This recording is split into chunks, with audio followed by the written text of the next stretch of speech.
जो ज्ञान मैंने अपने अनुभव से प्राप्त किया, उसी की ही बात कहता हूं। इस यात्रा में सर्वप्रथम आप ही मेरे शिष्य बनेंगे। आपकी करुणा से हम धन्य हों।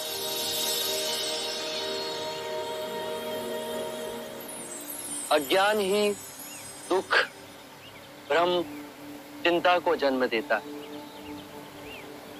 लोभ, क्रोध, अभिमान, दुविधा, ईर्ष्या, भय इसी अज्ञान की संतान है। माया का खेल विपरीत का है, दो रूपों का है। मध्य में ही रहो, धूमकेतु तारे की तरह। ना शरीर को सुखाओ, ना उसकी वासना को चारा खिलाओ। मध्य में ही केंद्रित रहो। जब हम माया के द्वैत रूप को पहचान लेते हैं, तब सब दुख, चिंता समाप्त हो जाती है। तब हमारे अंदर प्रेम और स्वीकृति का भाव जागृत होता है। इस ज्ञान के बाद हम किसी से घृणा नहीं करते, ऐसे व्यक्ति से भी नहीं जो हमसे क्रूरता करता है, वरन ऐसे व्यक्ति को हम सांसारिक भावनात्मक रूप से रूपांतरित करने का प्रयास करते हैं। जब ज्ञान के चक्षु खुलते हैं, तो करुणा ही हमारा स्वरूप है। ध्यान में विचार भ्रांति पैदा करते हैं। बुद्धि ने सत्य को विषय और वस्तु में विभाजित कर दिया है। मैं और तुम में बांट दिया है। और इस विभाजन ने जीवन को समझने में भूल की। मनुष्य भावनाओं में बंधा खंडित होता गया और लालच, मोह, तृष्णा की पकड़ उस पर बढ़ती गई। जन्म से वृद्धावस्था के चक्र, बीमारी और मृत्यु का भय उसके मन के चारों ओर बनी दीवार को और प्रबल करते गए। इसीलिए इस भ्रम को ही दूर करो। एक बार ये भ्रम टूट जाए तो जीवन कारावास में नहीं, स्वतंत्रता में जिया जा सकता है। शील, समाधि, प्रज्ञा से चार आर्य सत्य हैं।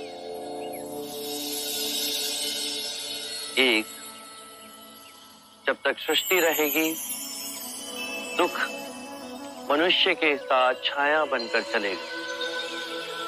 दो, इस दुख के कारण है किसी वस्तु को स्वयं से पकड़ के रखना। जो वस्तु क्षणभंगुर है, तो मार्ग क्या हो? तीन, मुक्ति के लिए विवेक जागना आवश्यक है। स्वयं को केंद्रित करो। जो आए, चाहे दुख की सूचना या आनंद की परछाई, इसके बीच स्वयं को स्थिर रखो। चार, इस मार्ग पे दुख के बंधन टूटेंगे और परम सत्य की उपलब्धि होगी। ये मार्ग क्या हो? यह अष्टांग मार्ग है। इसके माध्यम से सम्यक ज्ञान, सम्यक विचार, सम्यक वाणी, सम्यक कर्म, सम्यक जीवन व्यापन, सम्यक प्रयास, सम्यक चेतना और एकाग्रता संभव होती है।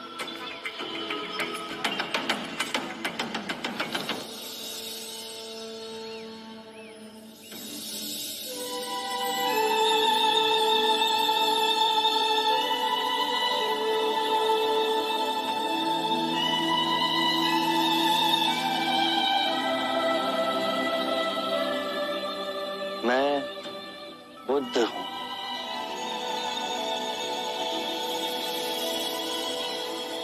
बुद्धं शरणं गच्छामि।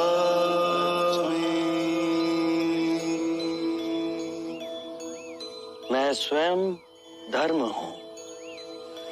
धम्मं शरणं गच्छामि।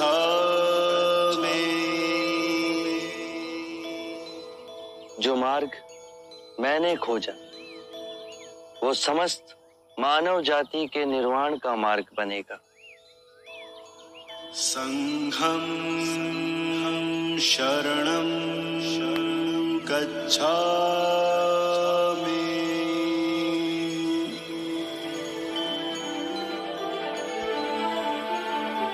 बुद्धं शरणं गच्छामि, धम्मं शरणं गच्छामि, संघं शरणं